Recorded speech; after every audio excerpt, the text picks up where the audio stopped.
I don't think there are any apologies that we have, and we are a full complement today, which is good. Item 3 is announcements. I think probably the only thing I have to say is that yesterday the Police and Crime Panel met in Barnsley Town Hall and approved the 2% precept increase that we have recommended. Item 4 is public questions, and I think there is one. Sally, do you have that?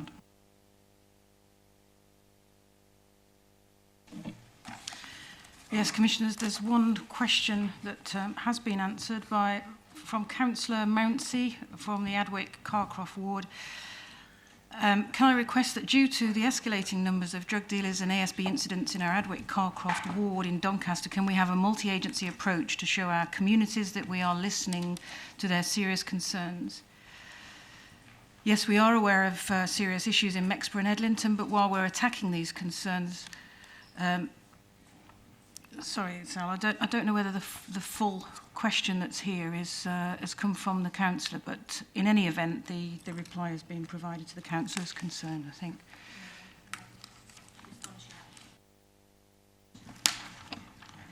So is Councillor Mounsey here? There we are. Did you have a reply? Have you had a written reply? No. Okay, well, we'll get that to you. And I wondered, Sean, whether you wanted to make a comment on that, the Adwick.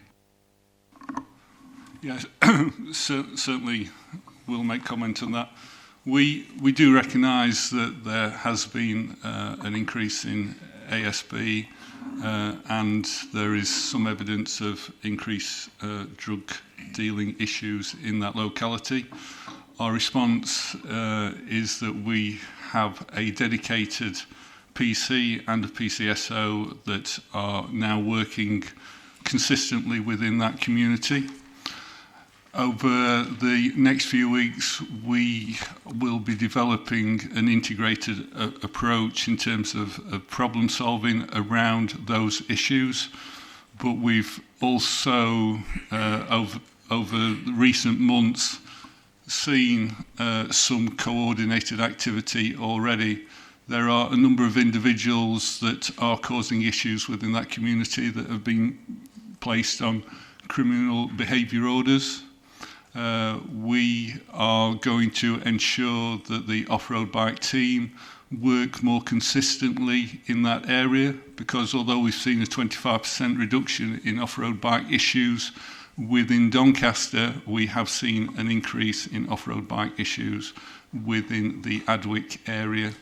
We're making changes to our response functionality, which means that response officers will now consistently, over a 24-hour basis, be working from Adwick Police Station, which will increase visibility within that community. They will work consistently and in an integrated way with our neighbourhood officers.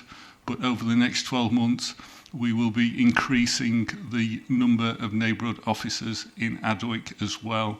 So over the next 6 to 12 months, there will be a full team of dedicated neighbourhood officers working within and around the Adwick community.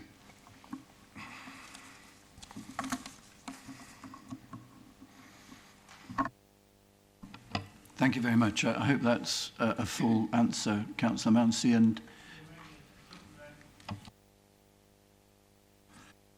And I really very grateful to hear what our police officer just said there.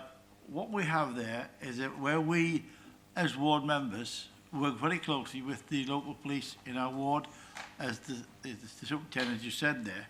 But what we're asking for is really one of the major deterrents in the fight against crime in any ward is that we need to see police walking around our streets, and that's the biggest deterrent you'll ever have. Because when you see a police officer, they will be stopped by members of the public addressing them on certain issues. All we can do is report to you what these good people tell us. And what gets to me is this. You know, where there are hotspots, why can't we sort of pick these up? And I'm pleased with what the officer said there. It's a step definitely in the right direction. But we did once upon a time, Mr. Commissioner, have a poster campaign. And on this poster campaign, can we put up there that it is now okay to send in anonymous requests or reports of crime, if it is? And one of my slogans, if you bear with me, Commissioner, is just simply this, you know, a poster campaign which just says, we are the community and we are the many. The criminals are the few. Stand up for your community. Why can't we just do that, Commissioner? Thank you. Thank you very much. We'll note some of what you say there, but the point about visibility is very important. It's often said by councillors and members of communities that it's okay restoring neighbourhood teams, but we do want to see the teams, not just flashing through in cars, but actually taking time and talking to members of the public and so on. So we'll take note of that. Thank you very much indeed. Thank you. I have been told that there is actually a fire, there is going to be a fire practice at 11 o'clock. So when it goes, it's not for real, it is a practice. Okay. Urgent items, I don't think there are any. 5. Item 6, I think we have one item which has to be discussed without the public being present. That's item 19. Item 7, declarations of interest. Are there any declarations of interest other than the ones we have recorded? Item 8 then, minutes of the Public Accountability Board held on the 14th of January. That's pages 1 to 10. Are there any amendments or objections to what's recorded in the minutes? Everybody happy with those? Shall we move then to item 9, which is minutes of the meeting of the special PAB held on the 28th of January. That's 11 to 16. Again, are there any corrections that need to be made? Everybody happy with those minutes as well? Thank you. Item 10, matters arising and actions from those minutes. This is pages 17 and 18. Michelle. Thank you, Commissioner. Item 379 is an issue that's being progressed nationally in relation to the police having to pay for proactive civil orders in support of operational policing. They have to pay court fees along with all other litigants, and that's been raised at a national level to see whether that's fair, reasonable and a good use of public funds. Item 381 on the action list is arising from the last Barnsley discussion at Public Accountability Board, where you were told about a multi-agency case management system called Connect Partner that is being used to effect as a pilot in Barnsley with Police Transformation Fund funding. You had a demonstration, or rather a discussion around the functionality yesterday from Force, the Force project manager, and that was very welcome. In relation to the sharing of partner information that can be used to good effect and is being used to good effect, and we'll have discussions with the Force in good time in relation to future funding. And then final one has been discharged in relation to the Serious Violent Crime Task Force. Thank you very much. I see in item 379, the final sentence, we appear to have axed the Deputy Chief Constable. I think that's a spelling mistake. And we'll make the appropriate amendment. Thank you. Are any other comments on those matters arising and actions? If not, shall we move then to force performance? And the agenda item 11 is the Doncaster District summary update. And District Commander, I'll ask you if you would introduce the report. Assume we've read it, and if you want to take us to some of the highlights, it's mainly highlights, but if you want to take us to the highlights of the highlights, we're all ears, so thank you. I think, Commissioner, what you're asking me to be is fairly brief, but I'd like to start by saying that in my humble opinion, certainly in the last quarter, we've seen a substantial amount of development and improvement in Doncaster District. That's largely been driven by our changing governance structures, which have made significant improvements in terms of our management of demand and our service delivery. So in essence, and I will outline why we've improved that service delivery, but I do feel that our service to our local communities is improving consistently. We enter 2020 with a degree of real optimism from my point of view, and that's for a number of reasons. Firstly, we will see an increase in resources coming to Doncaster. We are working much closer now with partners in a much more integrated way, and essentially we will see a real rise in terms of our neighbourhood functionality and teams over the next 12 months, with the number of neighbourhood teams rising from 3 to 8 by the end of the next financial year. Before I go on though, I'd just like to mention the recent floods, because I'd like to go on record as saying that I thought the coordinated response between the partners and the police, the fire service was excellent. The professionalism, the courage, the determination, the compassion shown by the police officers involved in the response to the floods, I thought was excellent, and the response that we've had from the public and the communities affected by the floods has been overwhelmingly positive. So I'd just like to pay tribute to the response that we saw during that difficult time. In terms of where we are currently at, in terms of crime, yes, we continue to track above most of our peers in overall crime recorded, but that gap is reducing.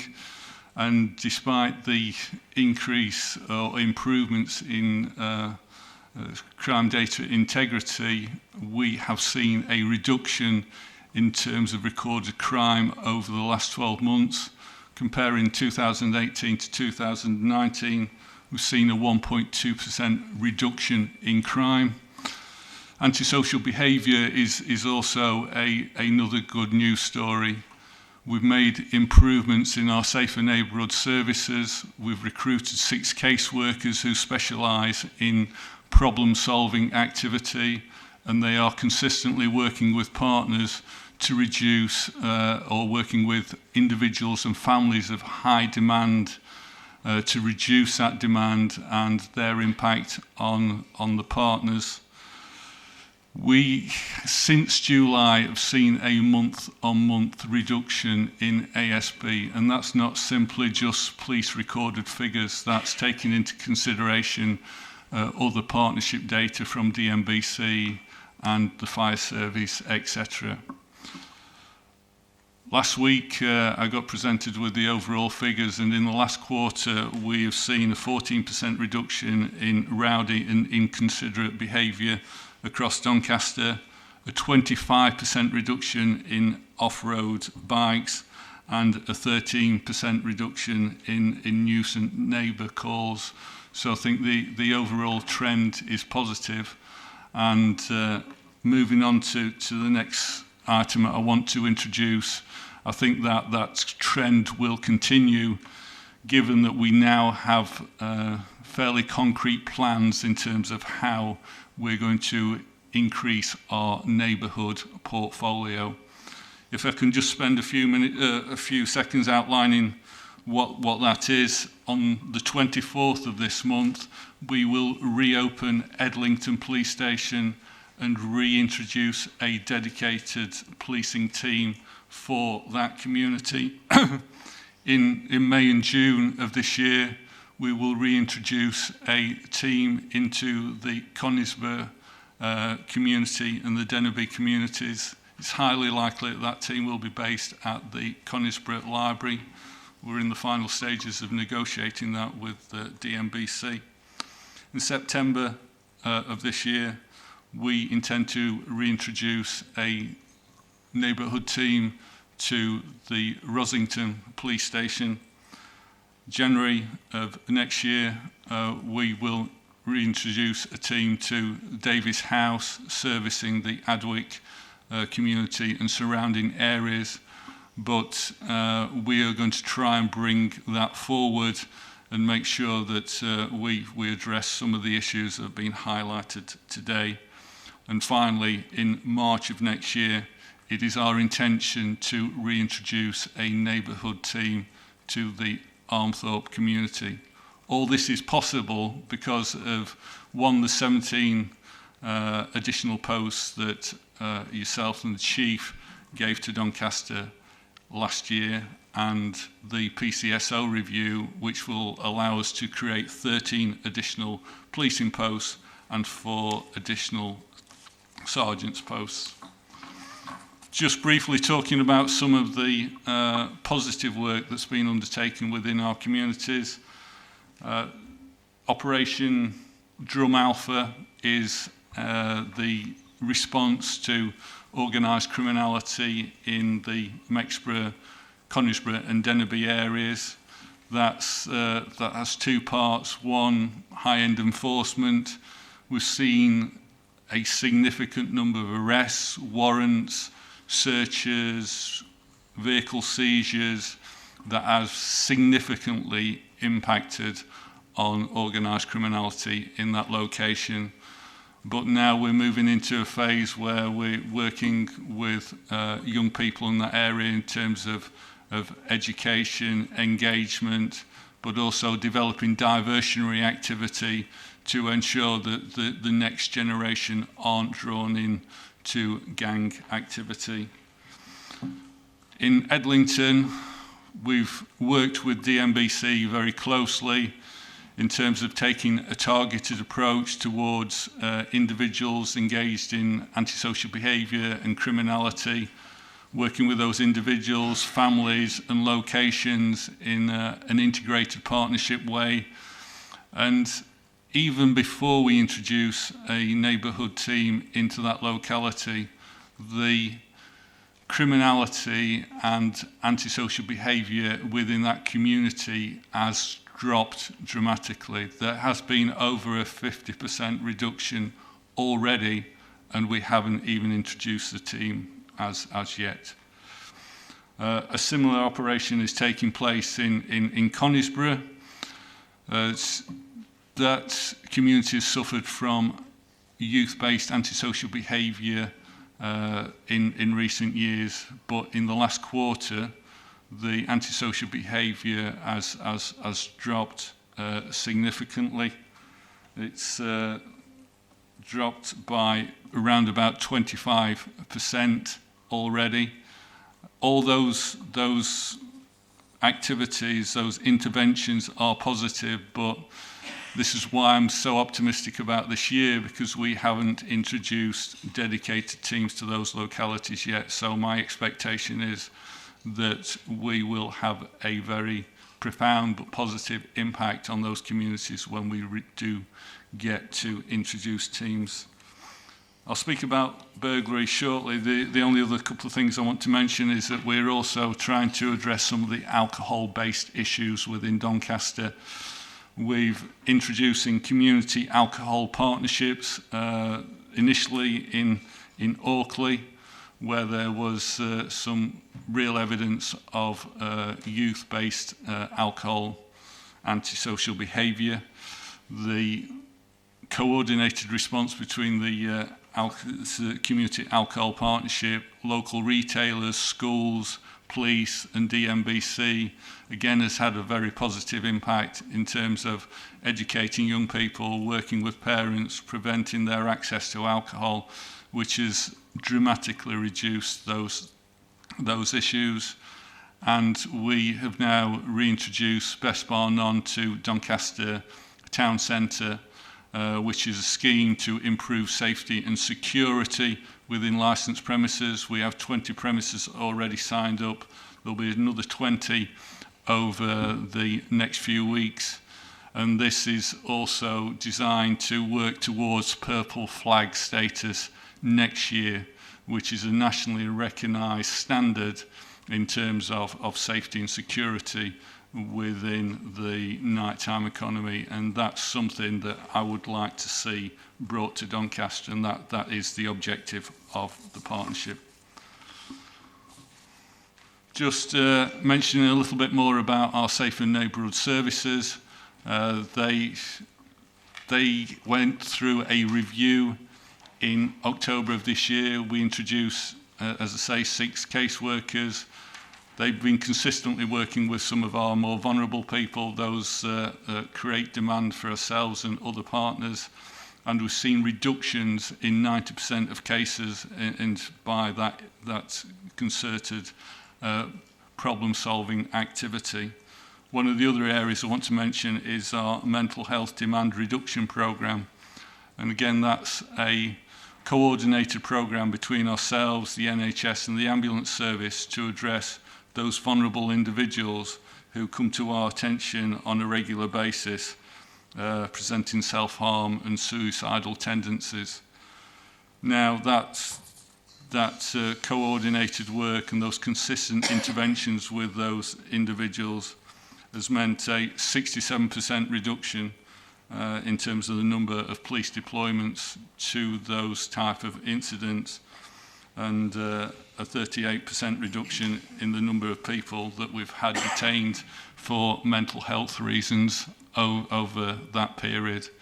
Again, very positive and consistently reducing the impact on the partners in Doncaster.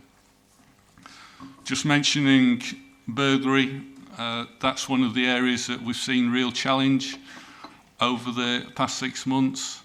The number of burglaries in Doncaster have been too high, so we've put together an operation called Arctic Alpha, which means there are dedicated detectives looking to maximise the investigation opportunities around burglary. They are integrated with the neighbourhood resources. So whilst we're taking a more dedicated approach to addressing the criminality, we're also working with communities in terms of engagement, target hardening activity to improve their security measures. That operation, although it's very early days, the signs are positive. Until 2 weeks ago, we were averaging around about 40 burglaries per week. Last week, that reduced to 15 burglaries in the week, which I think if we can sustain that approach will have a significant impact in that area. Prisons, as you know, Doncaster has 4 prisons. That's a real challenge again for Doncaster Police. We, as I've previously reported, done education programs with the prison service, educating prison officers around scene preservation, as evidence preservation, etc. We've increased the number of police officers that are dedicated to investigating crime within the prisons, which has dramatically reduced the time it takes to address those crimes, and is increased the speed with which offenders are brought to justice. But the real change that we've seen is the proactive intervention both outside and inside prison by our proactive teams. That, and I'll just give you an example of the work that's been undertaken. One of the operations, Op Canyon at Lindholm, we did an intelligence-led operation whereby one of the medical professionals entering Lindholm was stopped. She was in possession of over £1 million worth of drugs. You might think that's impossible, but that was liquid spice. There'd been at least 1 death inside Lindholm.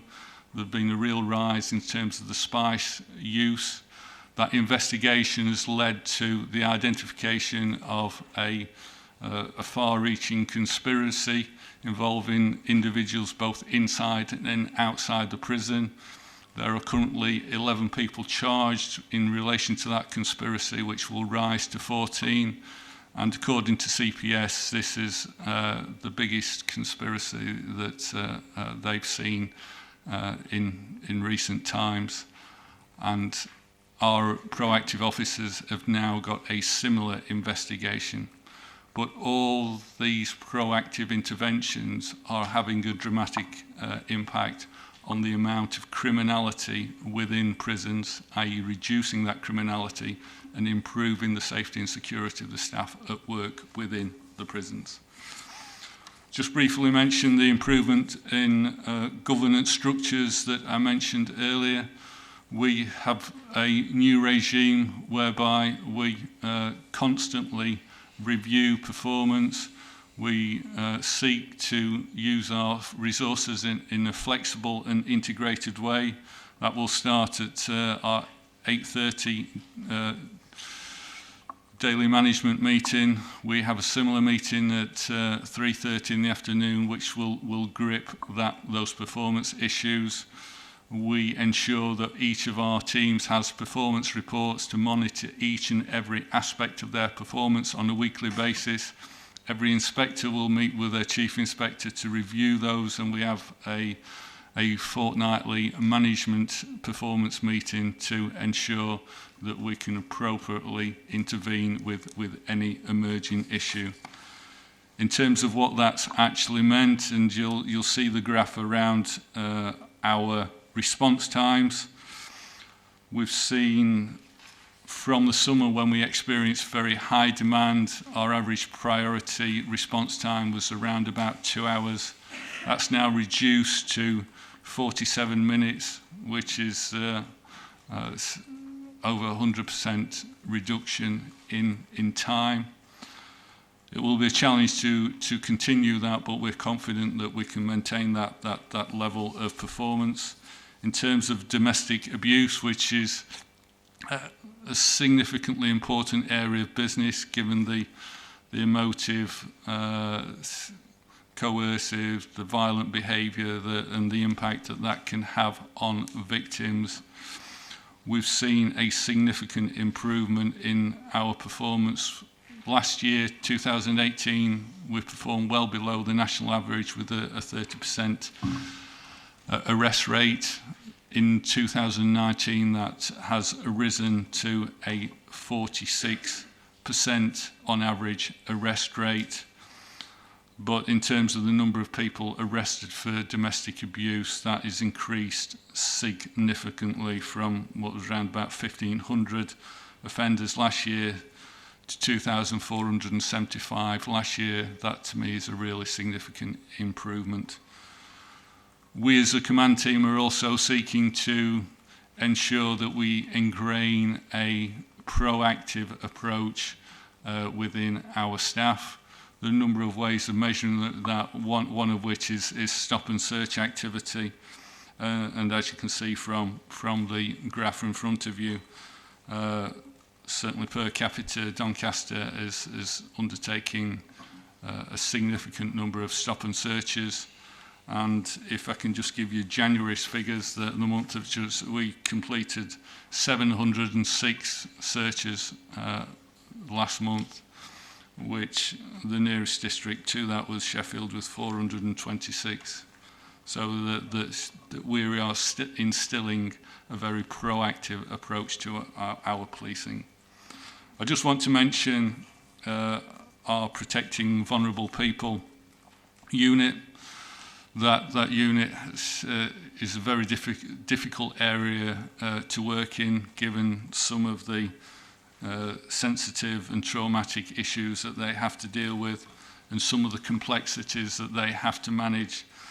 An example being of Albany, which was a complex sexual abuse case spanning over 25 years, in which a sports coach has consistently abused young people in a variety of settings. That was a 3-year investigation which was done in a very professional and methodical way, which has led to the offender being given, I think, a total of 84 years in prison. But these cases are not uncommon, and there are an awful lot of similar cases that have been undertaken by our Protecting Vulnerable People team. And I'd just like to take the opportunity to thank them for their incredible work that they've done over recent weeks.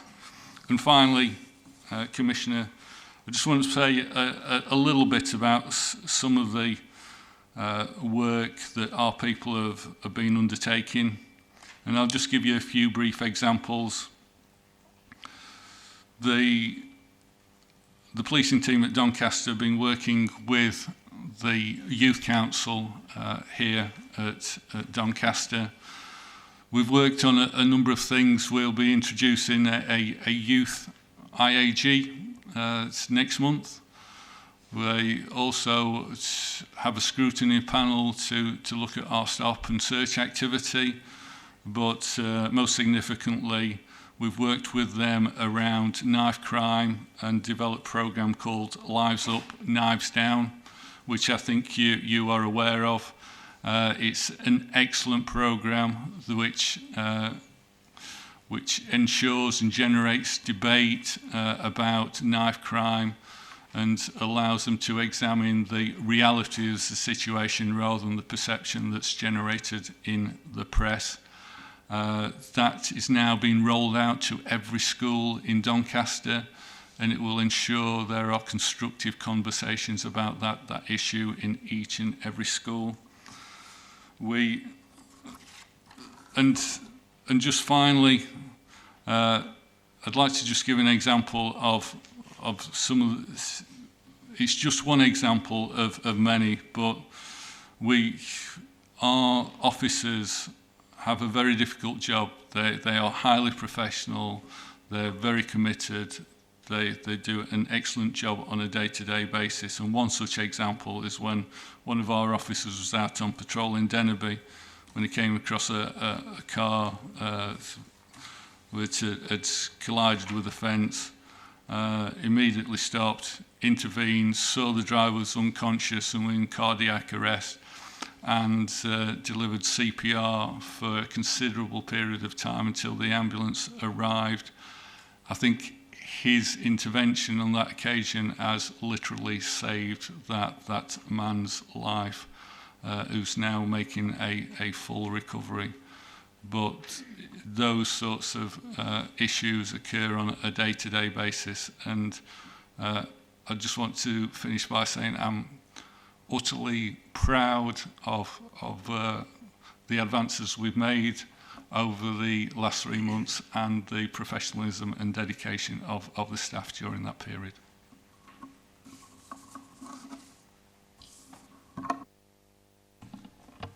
Thank you very much indeed, and I would certainly echo what you said about the incident in Dennerby. I think that was extraordinary. I'm sure you're absolutely right. To be a member of the public there, I'd be very thankful for South Yorkshire Police and the officer who came to their aid and their rescue.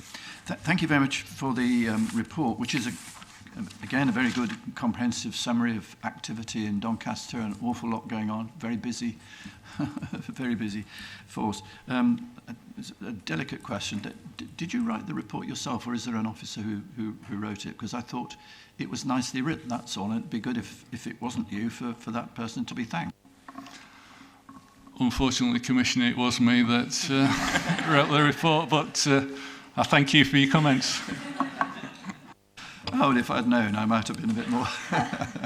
No, I like the narrative flow, and it makes it easy to read while giving us the figures and the facts as well, and it's a good start to have. You began by talking about if I can just comment on one or two things. You began by talking about the flooding, and of course we've got Alex Johnson here, and I think I'll leave comments around that there because I'm sure Alex will want to say something about that. I think it's a very good example of the kind of partnership working which you're developing here, which has to go on increasingly if we're going to really crack some of these issues and problems that we have. And obviously the relationship with Doncaster MBC is a good one and a developing one. So that was good to read. In terms of antisocial behaviour, on page 21, I think I'm writing, this is just to check this out, where you've got the graph, the chart. I think I'm right in saying that's data that's from a number of partners, not just SYP. Would that be correct?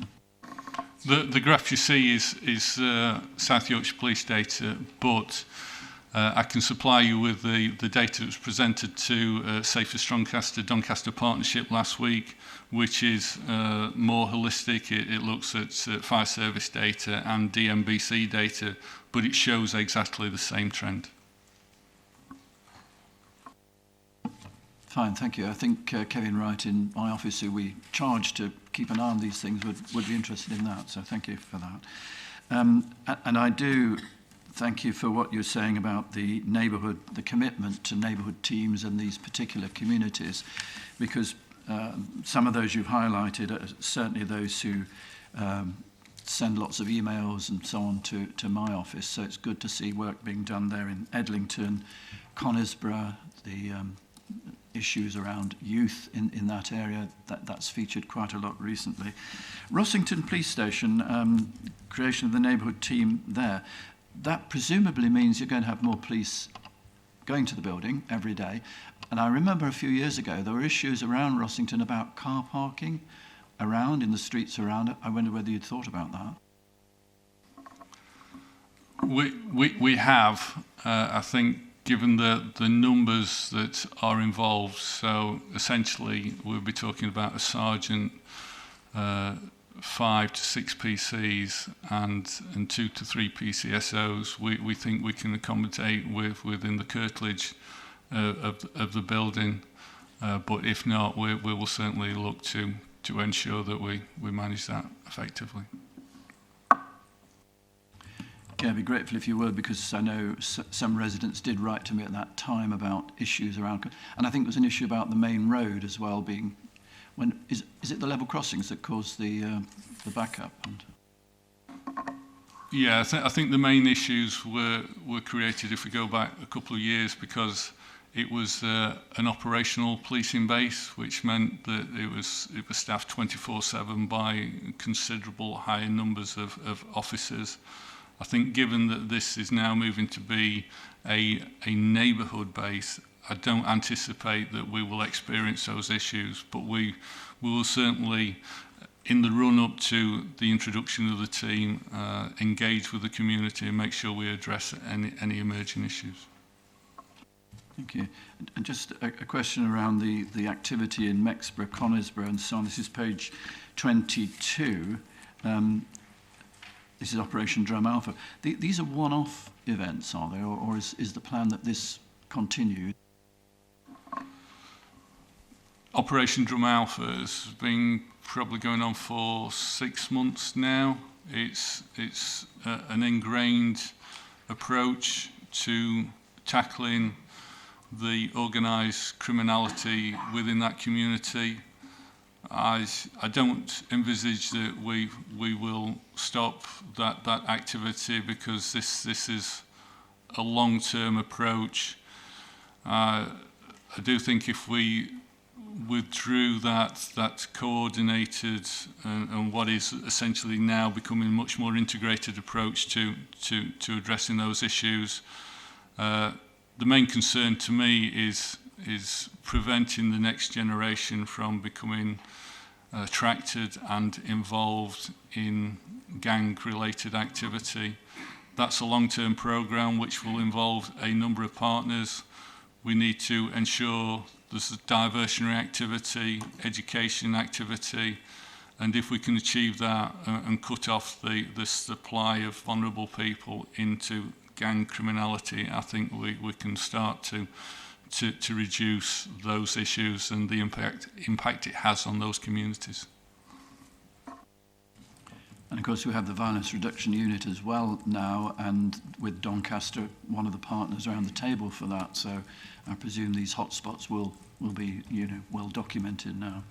Just moving on to page 23, speeding vehicles. Again, this is an area where I get lots of emails from different communities about speeding vehicles. I wondered whether the activities that you undertake, how well we are able to publicise those. I don't know whether this is a question to Carrie, really, whether we're using alerts in that way, because speeding and the perception is that we're not doing as much as we are, and how we get across to the public. Yes, a lot of activities going on. Yeah. Commissioner, I'll just make an observation, if I can, before we carry, because it is something we've given a lot of consideration to. And what we tend to find is where we put speeding operations in place, we try and target it as a result of a request from the local community, which we can evidence. And I think when we do that sort of activity in response to community concerns and publicise it locally, then that's very positive. What we find, though, if we publicise speeding enforcement activity on a broader base, then we get a lot of negative feedback from members of the public saying, you've got better priorities to do than speeding vehicles, why aren't you off doing other things? So it is a conscious approach that we listen to the communities, we target activity in that community, and then we communicate back specifically to that community to say, you asked, we did. When we publicise it broadly, we tend to get a more negative response, and it actually is not a positive for us. Yeah, absolutely, that point. And that's why you won't see much mention of speeding across our social media channels, because they are a broadcast to a very wide audience, whereas on SYP alerts we can be quite specific to the community affected, so we can give that much more direct feedback. But exactly as the Dep's detailed there, it has a very different reaction from different audiences. Yes, I can see it's a tricky one, and it's how we communicate to those smaller villages, small towns, where people are really exercised about speeding. It's rare that I have them about crime, yes, antisocial behaviour, but speeding seems to have gone up the agenda. But I'm glad to hear that you're aware of that and trying to target the messages in that way. Moving on to page 25, residential burglary. And you mentioned the Bessica and Cantley and Wheatley, and this rise in burglary. That's certainly been reflected again in what comes my way. Do we understand why that's happened there? Are we talking about particular individuals, a group of individuals who suddenly appeared on the scene or come out of prison, or what is it that's led to that? Essentially, Commissioner, you're right, it was specific individuals, and we have now addressed those individuals. Bessica and Cantley have not experienced any burglaries over the last few days, and that's because of the proactive approach that was taken by our officers. The burglars concerned were spotted by the proactive teams out on patrol the week before last. That as they saw the police officers approaching, that they ran. There was property being discarded left, right and centre from a house that they just burgled. We managed to contain the area. All three were arrested. One has been charged with 5 burglaries, and the other 2 have been charged with 2 burglaries, and all have been remanded into custody.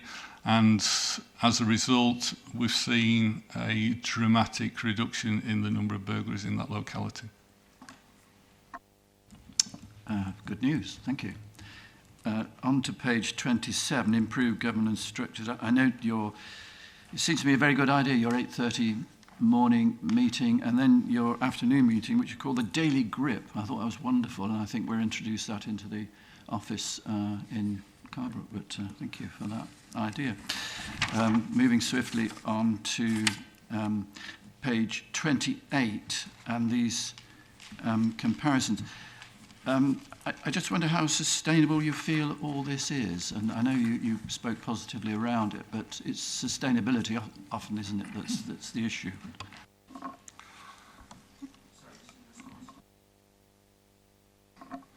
Sorry, yes, I do think it is sustainable. I don't think this is a matter of resources. It's about using those resources in the most effective way possible. using resources in a flexible way. We've now introduced a position we called an RMS, a Resource Management Sergeant, which manages the resources 24/7. So on each shift there will be a Resource Management Sergeant. They will manage the active queue, the demand coming into Doncaster, identify the most appropriate resource in a timely fashion, and to make sure that they attend and deal with that issue in a very timely fashion. Having that coordination, that leadership has ensured that we can now use our resources in a very efficient way. And as resources increase over the next 12 months, my expectation is that performance will improve and certainly will not diminish. I think it is sustainable, but I do think there are other improvements that we can gain out of that approach. Thank you. On page 31, you talk about well-being.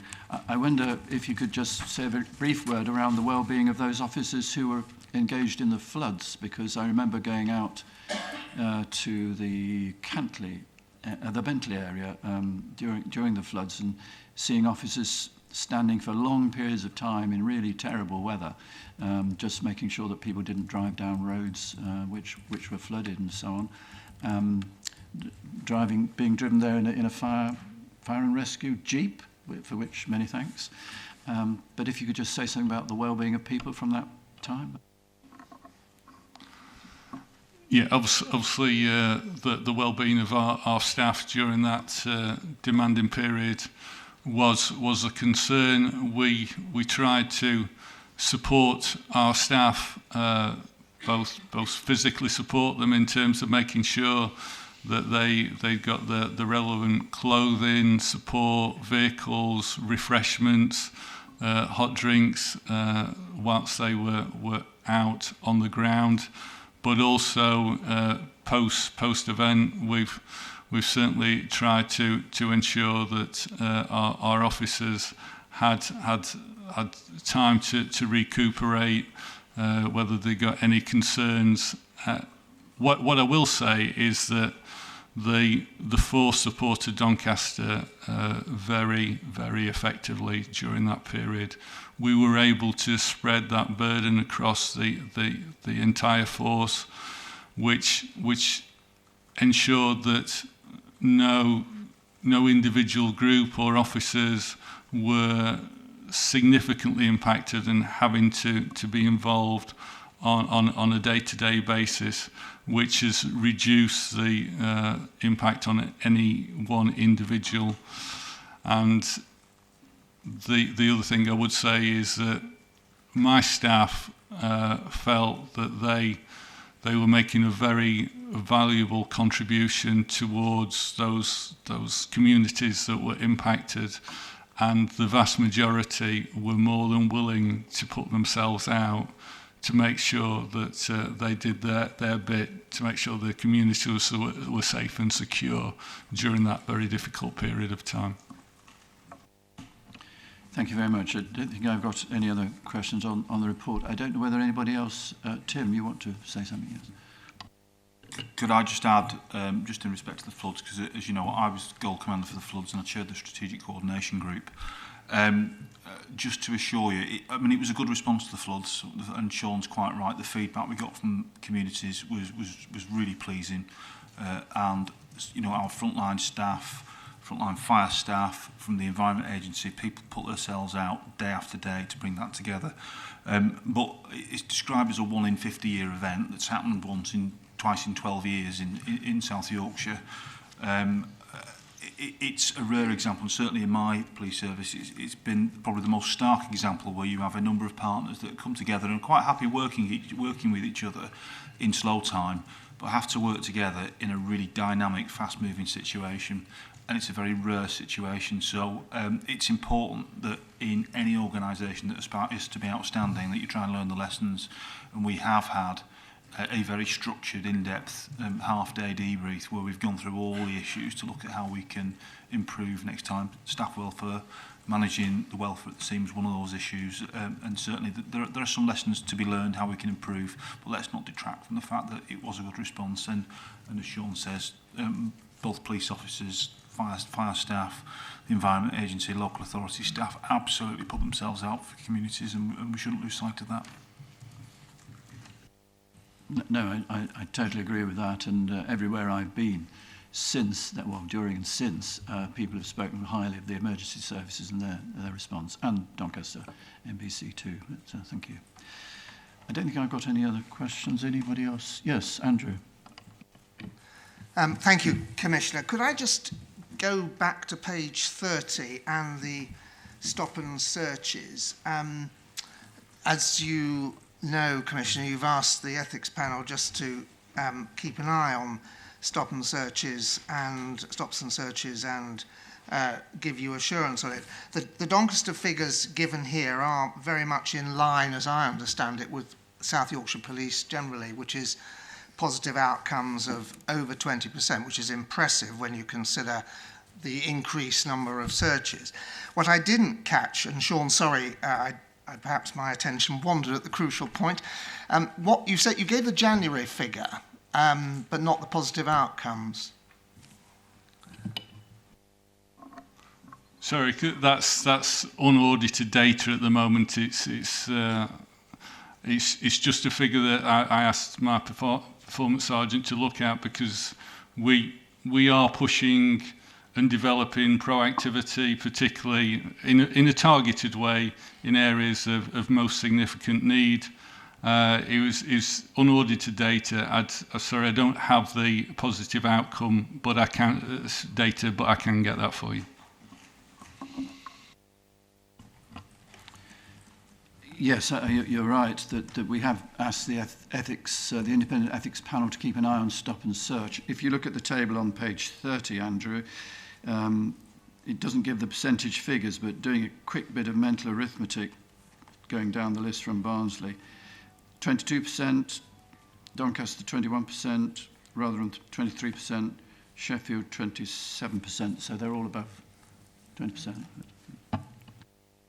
Yes, it's over 20%, I think, across the force area, which the panel thinks is what the public would expect, and has supported that. Thank you very much, Sean, for the report. So, turning to our agenda then, we're at item 12 on the agenda, which is, again, Force Performance Report, this time against the Police and Crime Plan. Protecting vulnerable people, one of the 3 priorities in the Police and Crime Plan, protecting vulnerable people, tackling crime and antisocial behaviour, treating people fairly. This is the first of those priorities, protecting vulnerable people. And Tim, I think you're going to take this, pages 35 to 48. Again, if you just pick on 1 or 2 of the highlights, but thank you. Okay, Commissioner, thank you. As you say, it's a central part of your Police and Crime Plan and a key tenet of the Force Delivery Plan. So I won't go through the report verbatim, I should say, and I will confess right away, is that I didn't write this report myself, unlike Sean. I had someone put it together for me, so I'll seek your views at the end.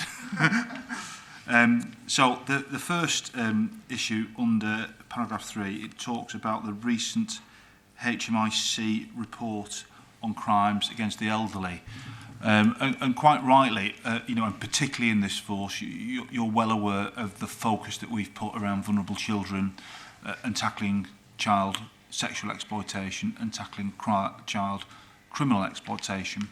There has been some concern nationally that has been to the exclusion of crimes against the elderly, who not necessarily but can represent a vulnerable category of citizens themselves. The report was published in July. We've now gone through that report to develop an action plan ourselves for the force. There's lots of things that we are already doing. There are a few gaps. So Simon Verrill is leading a programme of work governed through our Vulnerability Governance Group to make sure that we tackle some of those issues going forward. But there are some highlights, and in particular, older people are disproportionately represented in terms of fraud. You know, they're particularly vulnerable to fraud. Fraud, as I'm sure you're aware, is a vastly increasing area of crime and area of investigation for us. And it represents challenges. It's not something that you can necessarily deal with through frontline neighbourhood policing, because very often the victim of fraud may be an elderly person living here in Doncaster, and the perpetrator might be in the Ukraine. And that's just a reality of dealing with these types of offences in an interconnected world. And we've put a lot, and I'll talk about it later in the report, an awful lot of work into our dedicated fraud team within the Crime Support Hub, a fraud crime protect officer, and managing the identification of vulnerable victims of fraud and taking appropriate action to prevent them becoming victims again. You will be aware through Your Voice Counts that generally older people in South Yorkshire actually report higher confidence in the local police, but perhaps, as you might expect, is they are more concerned about officer visibility. So it's a delicate balance in terms of tackling those issues that you know, older people are most likely to become victim of, but also providing that reassurance through visible policing. And we think that by investing significantly in neighbourhood policing teams that are there, that are local teams that are known to the communities, but also developing a bespoke fraud function that won't be necessary, you know, that won't translate in terms of visible policing on the streets, but is nonetheless very, very important, it is the appropriate way to dealing with it. One advantage we do have as a force is our investment in IT systems, because it's really important to understand your demographics, understand where your concentrations within a busy metropolitan area, where are your concentrations of elderly people, where are people more likely to be geographically a victim of crime because of that vulnerability. Because that then allows you to inform your neighbourhood policing teams through an area profile, and that allows you to take a more targeted and nuanced approach to this particular problem. So that's where we're up to at the moment in terms of responding to the HMI C survey. As I said, there are some real areas of strength, some areas that we need to take forward. I do think it's an area that probably in 6 or 12 months' time I'd quite like to bring back to PAB to talk about progress, because I think it's one of those areas that is developing, and I think it'd be something that you would be interested in. If I can move on and talk about domestic abuse. Okay. If I can move on and talk about domestic abuse, this has continued to be a real priority focus for us. And we are now starting to see, I think, the benefits of some of the work that we've done over the last 12 months. We're now, one of the key issues for us around domestic abuse, perhaps 18 months ago, is that officers just simply were not arresting enough people for domestic abuse. Far too often, reports were being taken, they weren't being dealt with in a timely fashion. Offenders were being dealt with as voluntary attendees at the police station. Investigations were taking far too long. Quite frankly, we took the view as an executive team that simply puts victims at ongoing risk. It's a growing area of business for us, domestic abuse.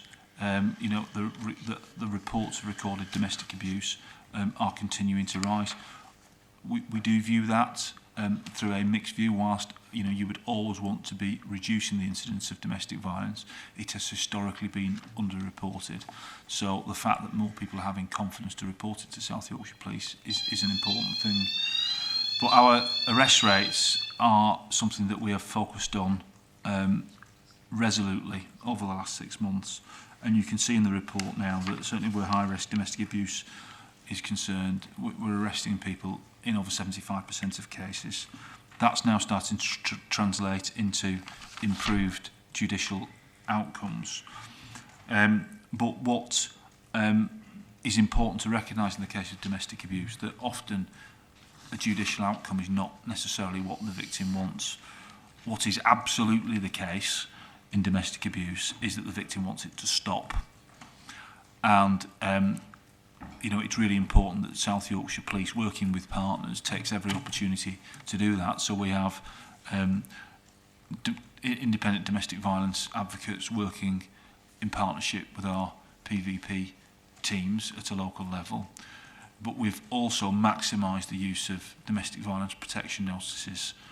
This is where it is a notice that's issued on the authority of the superintendent and ratified in an order at the Magistrates' Court the following day by the judiciary. Our use of domestic violence protection notices has increased exponentially, and you will see on page 37 some statistics around that that relate to November.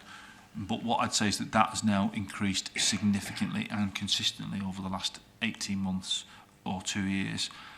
We are seen as one of the leading forces in the country in terms of our use of domestic violence protection notices and orders now. And interestingly, HMIC came to us recently to look at what is it that the force is doing in this particular area and what learning can they take nationally to allow other forces to replicate what we're doing. You will be aware, because I know that colleagues from the Office of the Police and Crime Commissioner attend our Force Performance Day. This is something that's a standing item monthly within our Force Performance agenda. And only earlier this week, we had a presentation about how we enforce these domestic violence protection notices, because we don't just get an order and leave it. We proactively enforce it through our integrated offender management. So we will visit offenders to make sure that they're complying. We will visit victims to make sure that they're complying. We do take positive action if there's any hint of a breach. And certainly in terms of the number of breaches that we detect, we are, again, one of the leading forces in the country in terms of enforcing this. What's the impact of it? Well, you can see that we still have a significant footprint of repeat victims, and that's something that we'll continue to focus on. But what we do see, certainly what we would argue is that dealing with domestic violence in this way, it's homicide prevention.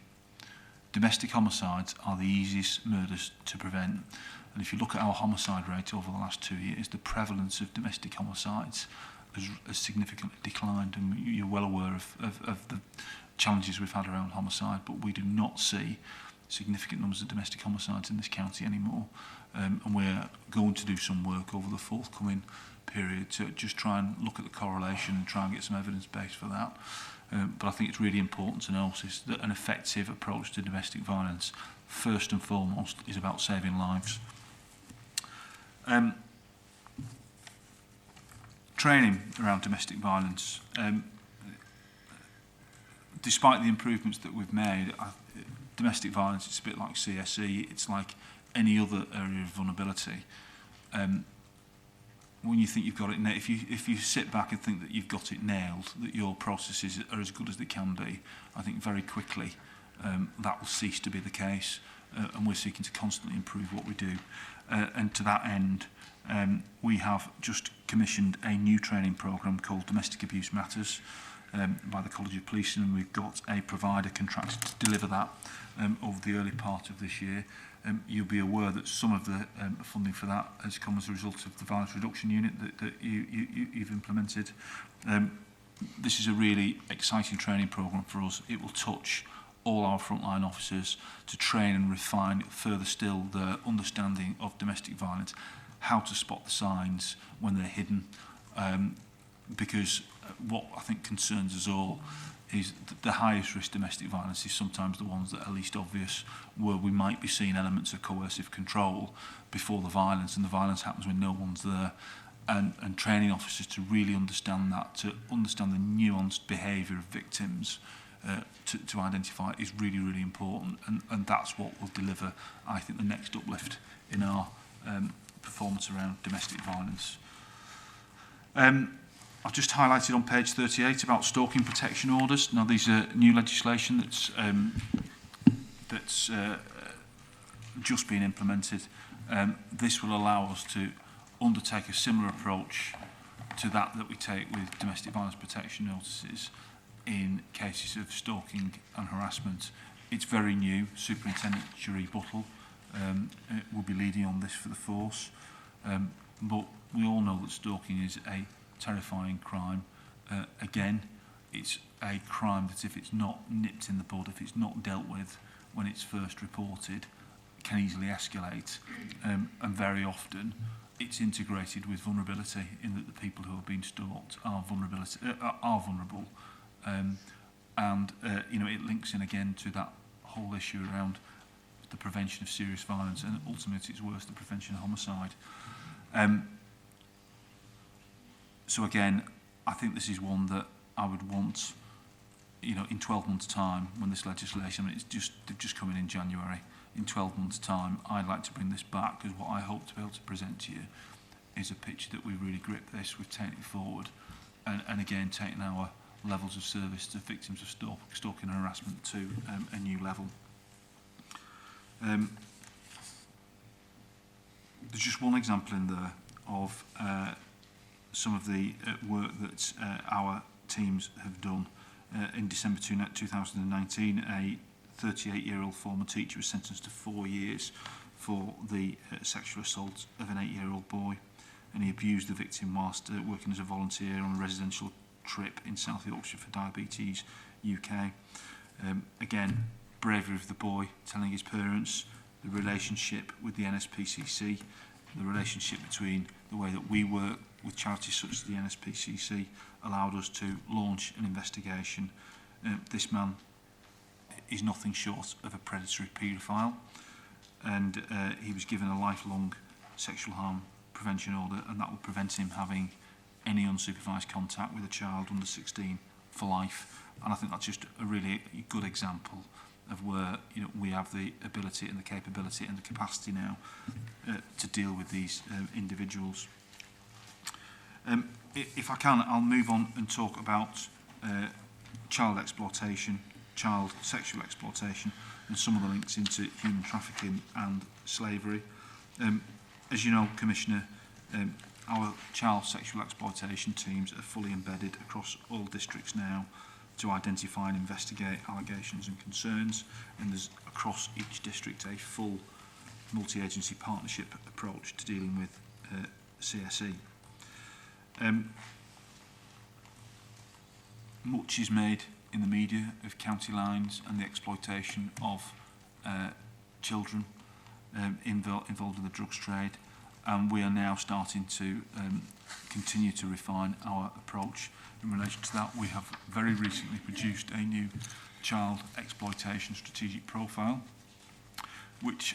from which we will develop an action plan, because I want to make sure that we are absolutely on the front foot in terms of identifying how children are exploited in ways other than sexual exploitation.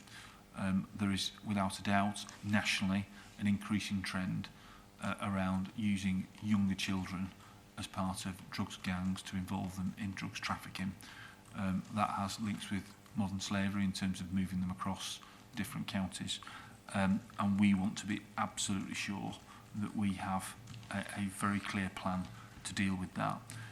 We don't see county lines in South Yorkshire in the same way that it's seen in some more rural counties, you know, certainly even our bordering rural counties, but we do know that we export some drugs gangs across different districts. We do know that some of our organised crime groups export drugs out of the county to more rural areas, and it's really important that we've got the right basis to work with other forces to tackle that. And as you're aware, that we work very strongly with the Regional Organised Crime Unit and the National Crime Agency to deal with organised crime.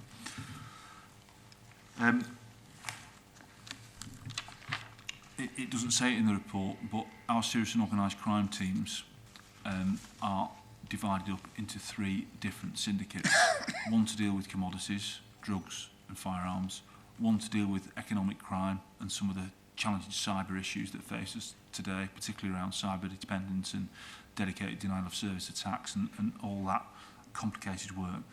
But perhaps the most important part of our serious and organised crime work is our vulnerability team. So this was a central team that doesn't sit within a district, it sits within our specialist crime services, That's been set up to deal with complex child sexual exploitation and complex human trafficking cases.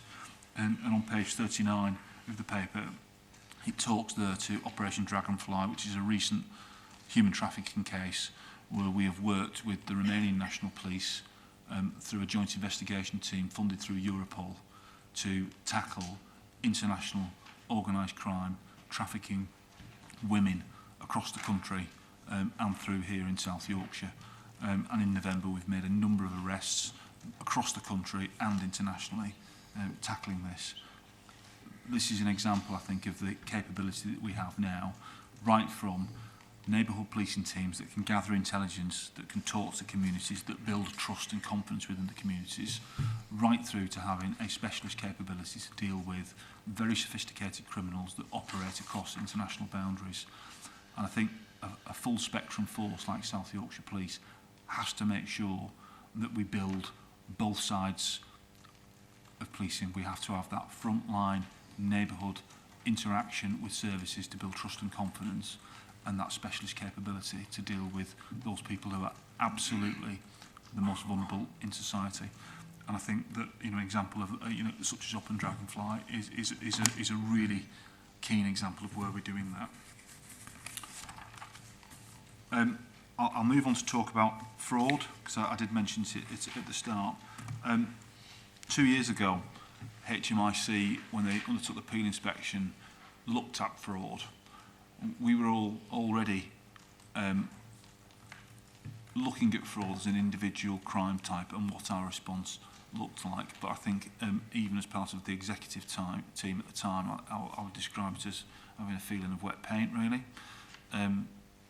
Wind the clock forward 2 years, we have an approach now that's described by the City of London Police, who lead on fraud for the UK, as up there with the best police forces in the country. We developed a fraud desk within our crime support hub now that now handles all allegations of fraud that come into the county.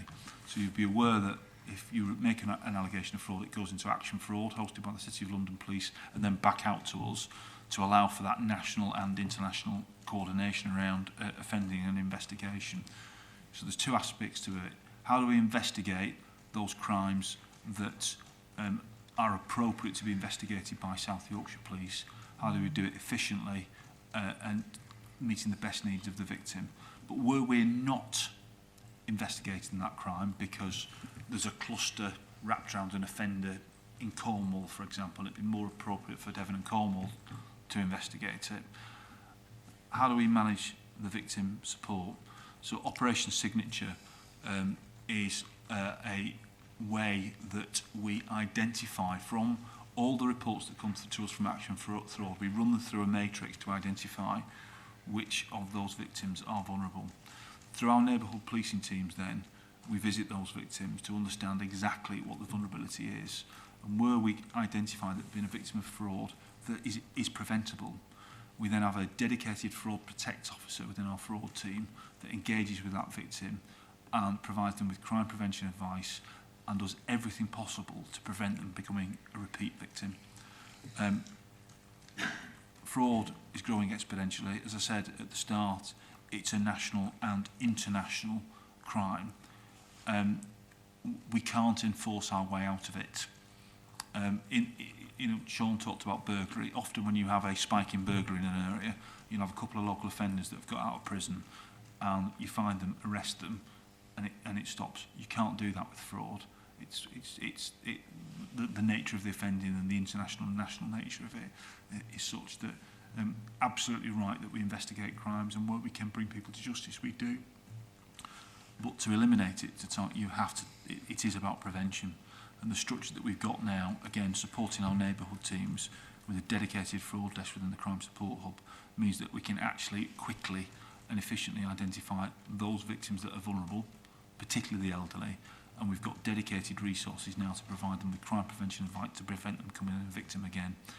And I think that's quite commendable. As I said, the City of London Police have looked at what we do, and they see it as some of the best practice they've seen in the country, and we absolutely are looking forward to HMIC coming back later in the year to have a look at where we are with fraud, because I think it's a really strong story for the force. Confiscation. Can I just talk a bit about confiscation and targeting organised crime groups? You'll be aware that we've invested in financial investigators across the force now and are building a strong stable of accredited FIs to take this on. We are now starting to see a significant increase in the volume of cash that is confiscated and seized. I'll just give you an example of some of the work particularly that's going on at Barnsley, where we've got a particularly strong team and an experienced team of financial investigators. We've now started going back through any criminal that's been given a confiscation order in the last 10 years, because some of them at the time were given a confiscation order for maybe £300,000, but their assets at the time, their traceable assets, might have been 140,000. Well, one of those individuals was brought back into custody for an unrelated offence relatively recently and had £70 in his pocket. So the financial investigator walked downstairs, seized that £70, that's another £70 off the debt that you owe the court, and we also found that they have got a new car, so we've had that as well. So this is really targeting the assets that if you were subject to a confiscation order 10 or 15 years ago, and you paid half of it because that was all the assets that could be traced at the time, don't think that you've got away with the £120,000 that you still owe. And we're starting to line all of that up now, and I think that will have a tremendous impact on organised crime in the county. So it's really quite an exciting approach.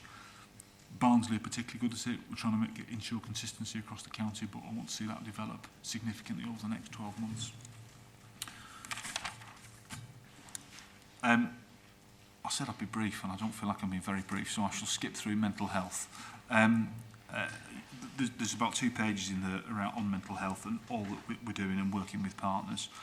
I'll just draw your attention to Serenity Integrated Mentoring at the bottom of page 42 and into page 43. This is an operation that's been undertaken here at Doncaster.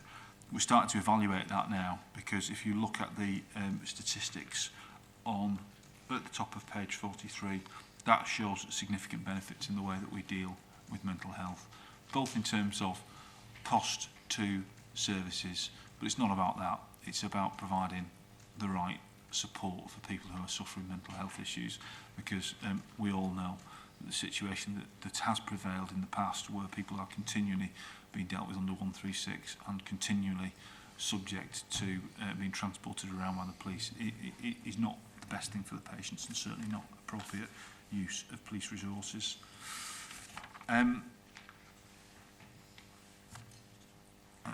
I shall move then straight to page 44 and talk about how the public contact the police, including one-on-one services. I know this is an issue that concerns you, Commissioner, because I know that you get lots of contact about it. We are now starting to progress to a full business case, a redevelopment of Atlas Court. The design principles, as it says in page 44, are about moving to a model where 90% of 999 calls are answered within 10 seconds and fewer than 10% of all 101 calls are abandoned. That supports a more reliable measure of customer satisfaction, as the responsiveness of the process will be with an outcome of lower abandoned calls.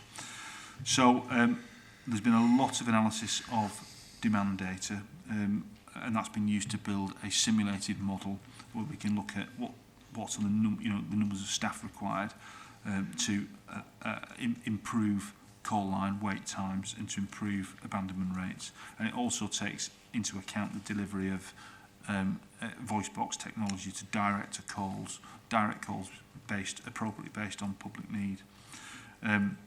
There's obviously a lot of work that's underway in terms of implementing technology advances around online reporting and web chat and using social media, and that's been currently mapped and forecast.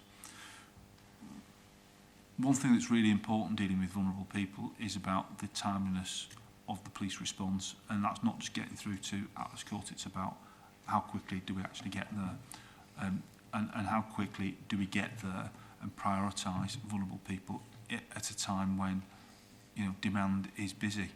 And you'll see at the bottom of page 45 some reference to the demand that we had in the week prior to Christmas, and it was demand at a scale that we rarely see, where the force is absolutely working flat out. But we've had a really significant focus on response delivery since November 2018.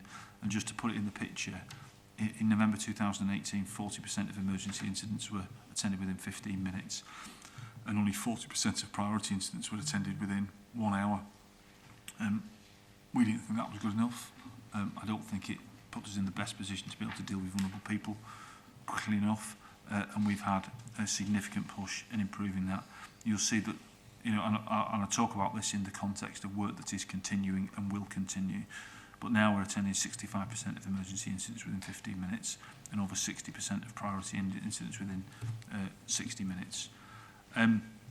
Page 45, it talks a little bit about how we are reprioritising some of the calls and introducing a new call grade. What I want to do is just kill any suggestion that that might be about changing targets, because it's not. It is about giving us the infrastructure to be able to target vulnerability and risk more appropriately.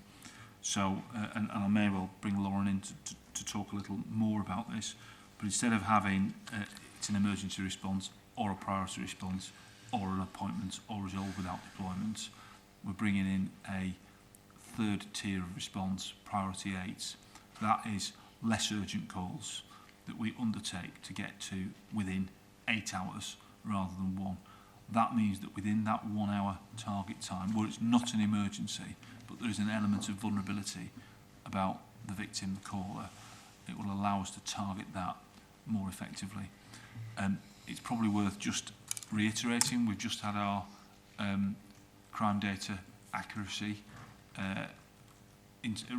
re-inspection, and the feedback we've had from HMIC has been that the call handling, the abilities of the call handlers in Atlas Courts is as good as they've seen anywhere in the country.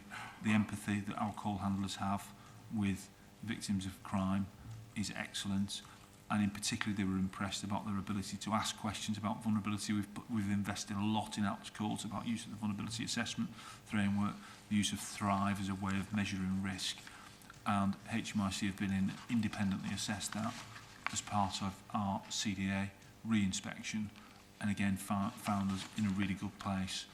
So what does all this mean?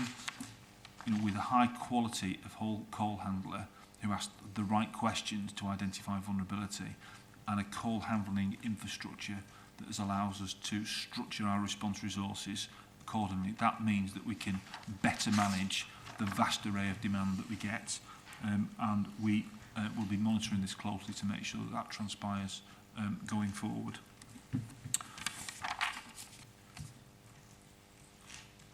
There's a note on satisfaction on page 46, which in essence is stable. There is an issue about hate crime victims and declining satisfaction, which we're alive to. That's been discussed at Force Performance Day. Sarah Pillman leads on that. It is relatively small numbers in terms of the sample size, but nonetheless it is something that we've picked up and are looking at and monitoring closely. Unless you've got any questions, Commissioner, I think I will pause there. I'm conscious there's a few bits of the paper I've not talked to, but I think I've talked to the main bits. No, thank you very much, and thank you again for a very full report with lots to go at there, but probably not this morning to go at everything. I mean, I do welcome what you were saying around domestic abuse and stalking and on all these new orders and so on, and particularly what you were saying around repeat domestic abuse victims and the difficulties of helping people to not to be repeat victims in those circumstances. So that's all very welcome, the comments around that. Just one thing I wanted to comment on, and that's when you're talking about 101 call handling, response times and so on. The thing that I get most from people is the follow-up. What I've been burgled, someone has contacted me, they may have come around in person, it may be over the telephone or whatever, and then it seems to go into the blue beyond. It's that follow-up which again and again people are saying. I just want some reassurance around that. I think that we do understand that that's what people need. But yeah, well, absolutely we get it, we see it, we give very, very clear instructions to our staff around follow-up. We monitor it through our Force Performance Day. I think it's probably worth noting that some of this is about, often it's the resources that sit behind the initial response that are responsible for dealing with that. And certainly as the force starts to uplift over the forthcoming year, there will be more resources invested in that secondary investigation of crime, which will improve that. So, we've obviously invested in neighbourhood policing, we've got response teams. What I want to see and will start to build in the next financial year is volume crime investigation teams that sit behind a response team to deal with those crimes that the public are most likely to deal with. We'll see further investment in our PVP teams to provide extra resources, and with that comes an improved level of service and a very clear expectation from us as an executive team that must translate into improved service. So, to reassure you, we are aware of it, we constantly monitor it, and we set very, very clear directions through our performance and governance regime around improving follow-up. And as we start to invest in the force with the uplift moving forward, there will be more resources involved in the sorts of activity that deliver a better service in this area.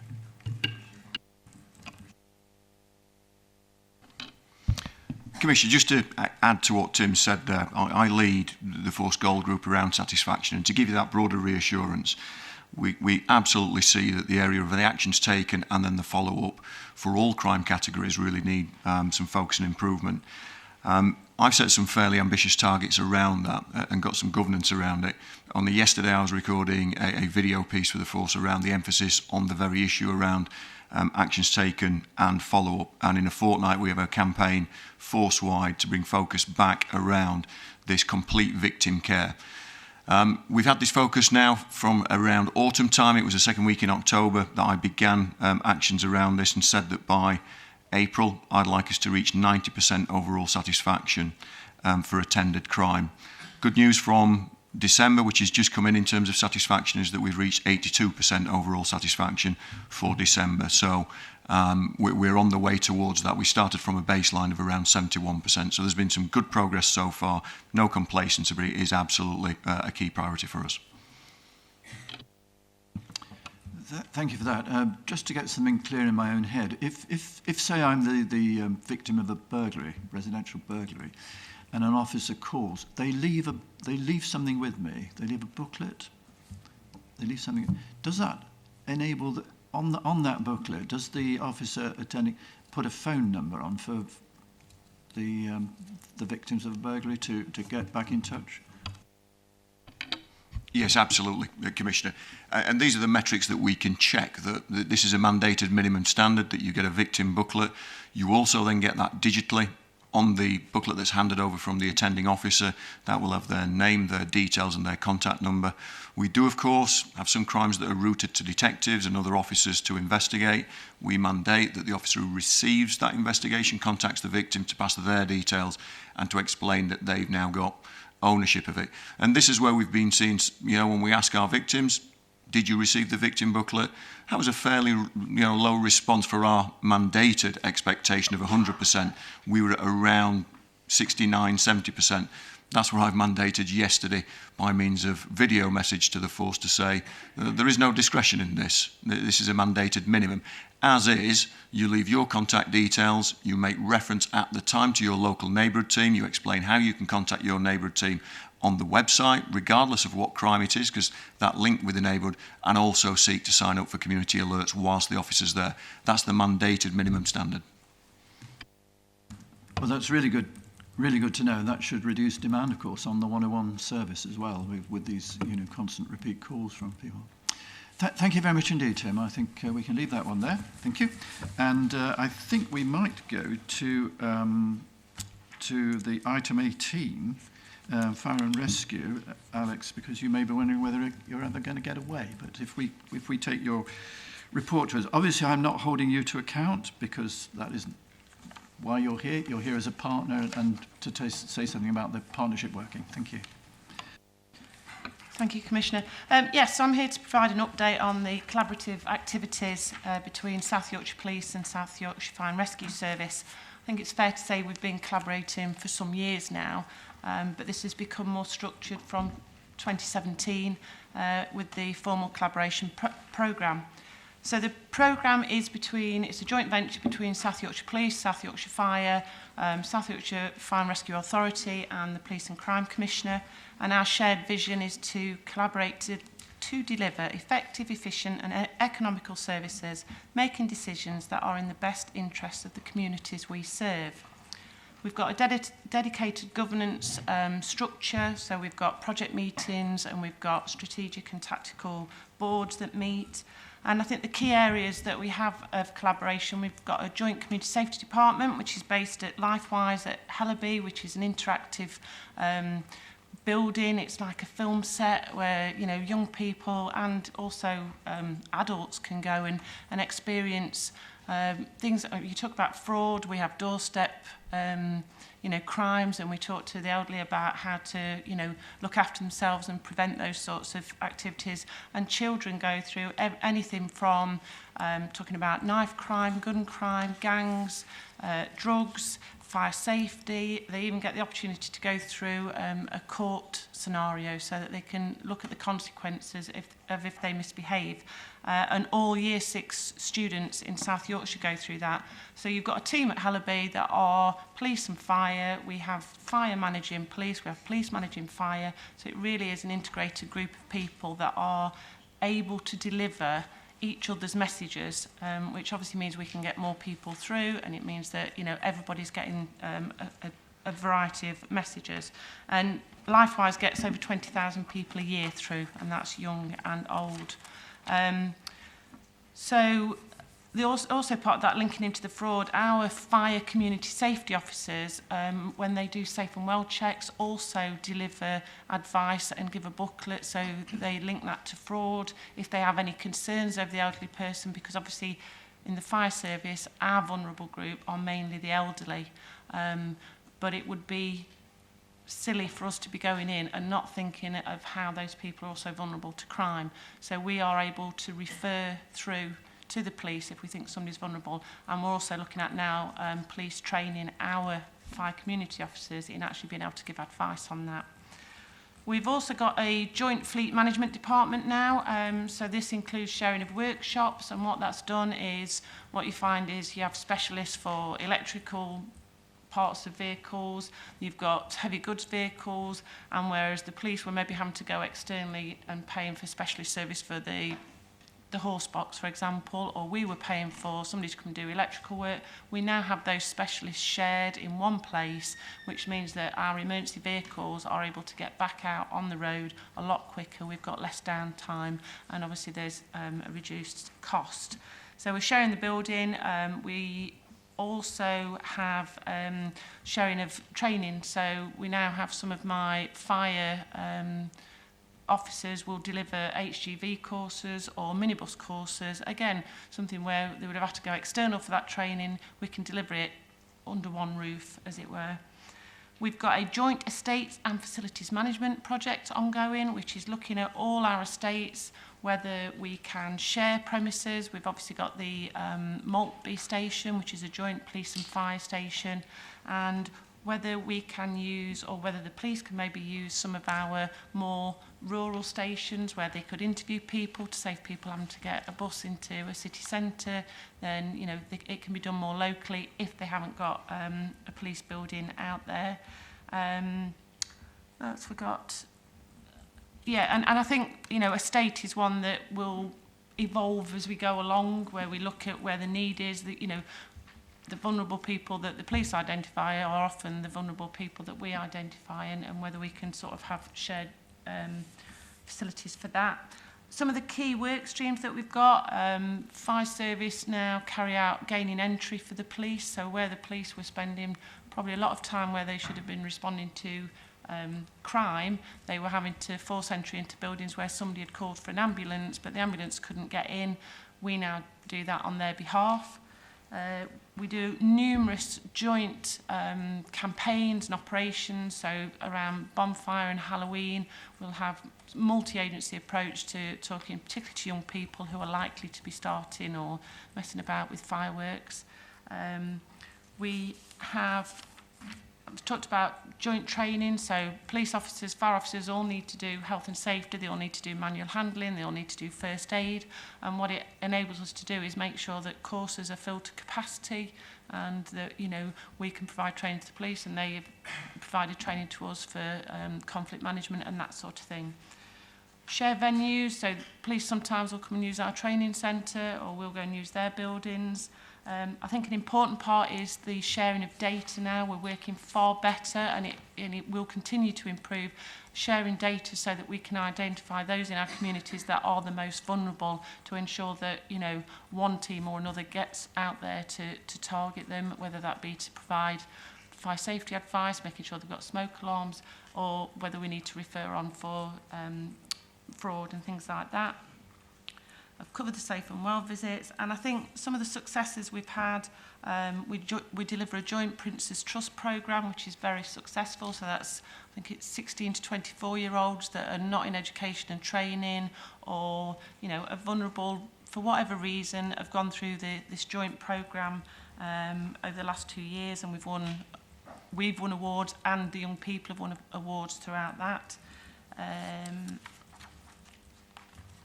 think one of the, you know, there's a lot of money being saved with doing joint training. We're not paying for the same course in different venues, it's all brought together. Over 42,000 children across the 60 South Yorkshire schools have received gun and knife crime awareness package, and that's been delivered by both police and fire, so we've been able to get to more young people. Joint management of nearly 1,000 vehicles, from fire engines to police cars. And I say we've won awards for the Joint Community Safety Department, won a collaboration award last year. The Prince's Trust have received a number of awards, and the Joint Fleet Management Department have also received an award for how effective they've been in saving money and being more effective.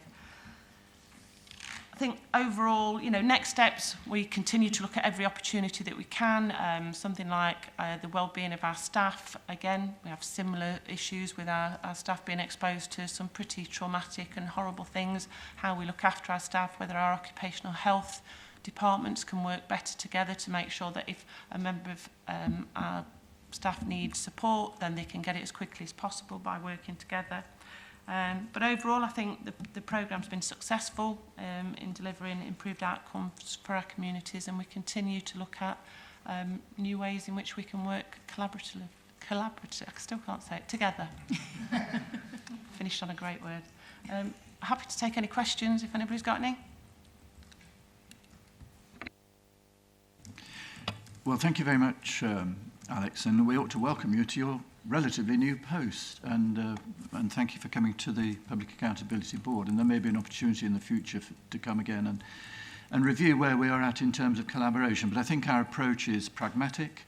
If collaboration makes sense, we'll do it. If it doesn't, we're not pursuing this in some ideological way, but if it means for greater efficiency and effectiveness on behalf of both the services, then that's something we'll pursue. So we look forward to seeing you again. And just to underline what we said earlier about the collaboration during the floods, which was a hugely complex business, and again, to say everywhere I've been in South Yorkshire where they were affected by the floods, people have spoken very well of both fire, your officers and the police, and the way in which people were going the extra mile all the time in those two services. So thank you very much indeed for that. Thank you. Thank you. You're very welcome to stay or to go. I thought you might. Thank you very much. Shall we move then back to the item 13, the quarterly budget monitoring overview. Nigel, there is a paper around the table. Thank you, Commissioner. The highlights of the report are as follows. The force budget is about £750,000 underspent, which is 0.3% of our total revenue budget. There's a change in the past month of our forecast for the year end of about £250,000, and we've got many ups and many downs which are resulting in that £250,000. One of the big issues for us is managing the uplift. This year we're recruiting 234 police officers, of which 154 are the business as usual officers, but we've got specific funding from the government to introduce the first 30 of the 487 national officers. And at the same time, we're still working hard to recruit the 220 officers, which the Chief Constable put a proposal to, and from the precept funds last year have given us the headroom to create those 220 posts. This moment in time, our recruiting plans are virtually spot on. We, end of December, were 4 below our target. But as we've had less leavers, we're confident that we will hit the target at the end of the year. That's given us a degree of flexibility because we did underspend at the beginning of the year. We've put some specific extra resources in to target specific operations in terms of police overtime, particularly around knife and violent crime across the county. The other issue we have is that whilst we've got specific funding for uplift and we've got specific funding for the next financial year and also to help us with the infrastructure and police staff, it's very hard to distinguish between the Force Uplift programme, the National Uplift programme, and also when the government don't give you the grant conditions until way after they've actually given you the money, etc. So at this moment in time, we're managing it jointly, and the consequence of that, we've actually spent the government's money first rather than our own, which I think is always a good thing to do. In terms of other issues, we've got one or two potential risks in terms of budget monitoring. We talked about the floods. The floods cost South Yorkshire Police approximately £300,000. We think some of that will get funded by Belwyn as part of the overall county-wide exercise which Doncaster Council's pulling together. But we've not factored in any income for that yet, but we've factored in the expenditure. And there's one or two minor issues with insurance which have come out of the recent insurance tender work we've done, and today we've gone out to get independent actuaries to actually look at how we're going to assess our self-insurance liabilities. So we've got most things covered. We've hit our savings targets, and in terms of capital, we've got one or two slippages. As you know, we signed off the contract for the new for the upgrade to our Oracle ERP system. That took a lot longer to get across the line than we all thought it would. We've still not exchanged contracts yet in relation to the land for Doncaster Police Station, and we're in conversations through solicitors over terms and conditions with that. And the last one is the audio-visual recording equipment. As you know, we've been next year's capital programme, we're investing in a digital evidence management system, which Tim's leading on, and we're making sure that the audio-visual equipment we're buying, because it's a once-in-a-generation equipment, is fully compatible with the digital evidence management supporting system.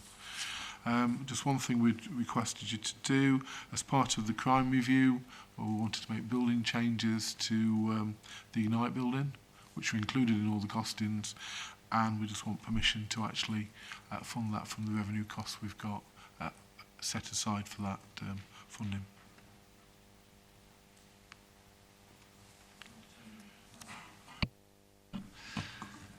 Thank you very much. If I could just ask a couple of questions. On page 1, this is the money that was spent in order to avoid the underspend on the financial accounts. It talks about 1.2 million as yet to be incurred of expenditure there. Since we're now in February and March the 31st is not far off, does that mean that probably is going to come in as underspending? Probably it will. We've had very tight control, and each of the ACCs has been getting monthly updates on where we are. It's been managed through quarterly review days. But I know, for example, some districts haven't been able to spend their targeted overtime because of other operational commitments, and we've got no schemes which are overspending at this moment in time. But when we've got next week the January month-end report, will have a better indication of that. And of that that 2.8 million altogether. Most of that was non-recurrent, is that true? All of it. Thank you, that was a good answer. Swift, speedy answer. I don't think I've got any other questions, unless colleagues have. Otherwise, thank you very much indeed. Thank you for that. Shall we move to item 14, Serious Violence Crime Force update? Very briefly, I think, Tim. Okay, Commissioner. So I think just to set it in context, obviously, and I know Michael will talk about it shortly, you've invested significantly into a violence reduction unit, which is very focused on a long-term approach to solving some of the causes of serious violence. The Violent Crime Task Force was funded by the £2.2 million surge funding that we received from the government in the middle of the current financial year. That's been used to fund a dedicated task force that's essentially operates on overtime with officers working on the rest days, with a small dedicated team supported by dedicated intelligence officers and analysts. This team's been deployed in a very focused way around serious violent crime hotspots around the county since July of last year. And it has had a significant impact. Just to put it in context, and I know it was raised by a local elected member about visible patrol. This team has provided a total in excess of 16,800 hours of patrol. So when you look at individual officer hours on the ground, visible, working in communities that we have assessed are more likely to be the victim of serious violent crime, we've put over 17,000 extra hours of patrol into those areas. Just to give you an idea and a flavour of the sort of work that they've been doing. So let me deal with stop and search to start off with. The unit on average does about 200 220 stop searches a month, and that is generally between 15 and 20% of the force total. Because they're supported by a dedicated analyst, we can show quite clearly the impact that they're having on crime hotspots and how those crime hotspots shift over time. They have made 343 arrests. This is a relatively small team of people focused on violent crime. 343 arrests, they've recovered 315 weapons, they've stopped over 1,000 vehicles. This is a team that certainly has punched above its weight. A total of 1,661 stop searches undertaken by this team since it was formed in July. And in terms of impact, it has allowed us to have a proper resource to be able to target both around medium-term hotspots, but also focus at those areas where there's an acute need arises. So I know when we were at PAB last month, we were talking about the shooting of the 12-year-old at Arborthorne. We've put significant resources into that area since, both to prevent further instances of violence and to support the reactive investigation into what happened. I won't talk any further about that because we've got 2 people charged now with that offence. But it really has had a dynamic impact, and whilst serious violence remains a challenge for us, and I don't sit here saying that this is a cure. Serious violence remains a challenge for us. I think it would have been significantly worse throughout the summer months and in the run-up to Christmas without the activities of the Serious Violence Task Force, and it's something that we are keen to continue. We await any announcement from the government on the renewal of surge funding for the forthcoming financial year. If that's not forthcoming, we will have to think of a different way to be able to continue this sort of work going forward.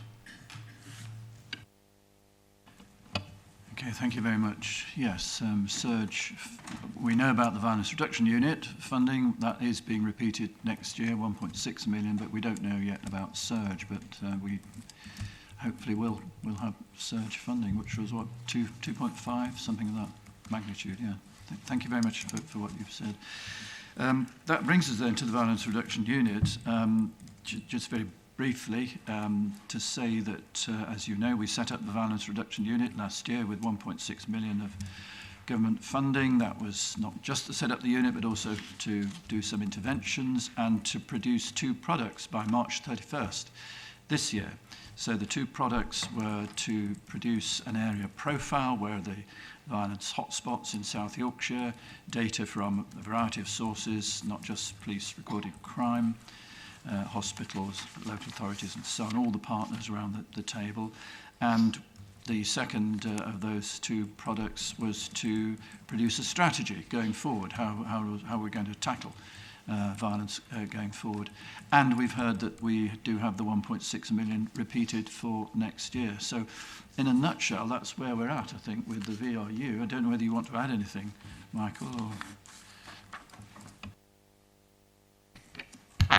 Thanks, Commissioner. Only other than the sort of governance and oversight in terms of the VRU in its entirety, but also secondly, specifically the 2 mandatory products for the Home Office, which have to be submitted at the end of March formally, the area profile and the response strategy. The VRU's executive board is meeting monthly with local authority and NHS representation in addition to yourself as Commissioner and the police force and voluntary sector. And there's an iterative process, a consultative process taking place on the drafts of the area profile and also the first draft of a response strategy beginning to take place now.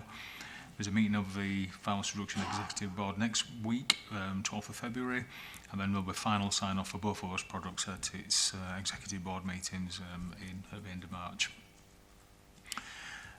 In addition, some of the individual interventions within the body of the report are circulated. There are some updates in terms of some of the activity that's been taking place and in terms of beginning to deliver new interventions, such as the Navigators projects in both hospital setting and also in custody in terms of the reachable and teachable moments with either victims or perpetrators of serious violence, and in order to begin to help people to move on with their lives in a different way. And similar around the assertive outreach and in terms of particularly vulnerable looked after children prone to missing potentially, to begin to build more dialogue with them. So I think the report otherwise pretty much stands for itself. Just finally, yes, there is £1.6 million nominally allocated for South Yorkshire again in the new financial year. We have to bid for that though, so it's not in the bag as such, and we still await the guidance from the Home Office in terms of what their priorities will be for the £1.6 million in the new financial year. Our expenditure profile, the way we structured the sort of package for the current year's £1.6 million is about 50% of that being on interventions, inverted commas, so actual things in communities being delivered. The Home Office only required 20% to be in that way. So we're looking at different scenarios and options for the new financial year, which will probably keep it in line with that 50% as a minimum on the interventions in communities. And this is, of course, about getting at the root causes of violence and is complementary to the enforcement activity that the force is undertaking. Thank you. Shall we go to Chief Executive updates, PCC decisions, pages 53 to 54?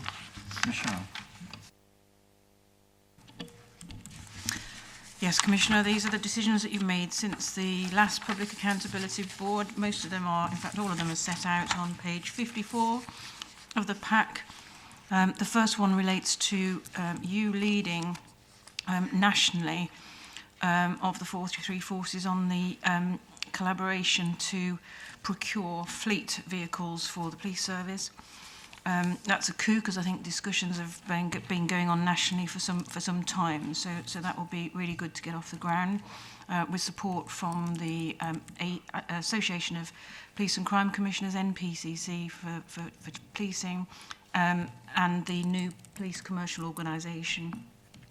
The second one is in relation to Yo-Yo, or Your Only Young Once Sport, which puts on diversionary activities, as we've had reported to this board before, and this relates to violence reduction unit funding, and funding of 435,000 that's been provided there.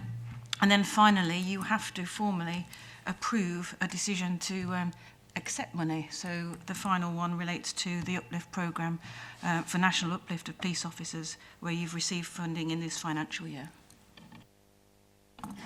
Thank you. Any questions or comments? If not, then I'm sure we approve everything. Thank you. PAB Work Programme 55 to 58.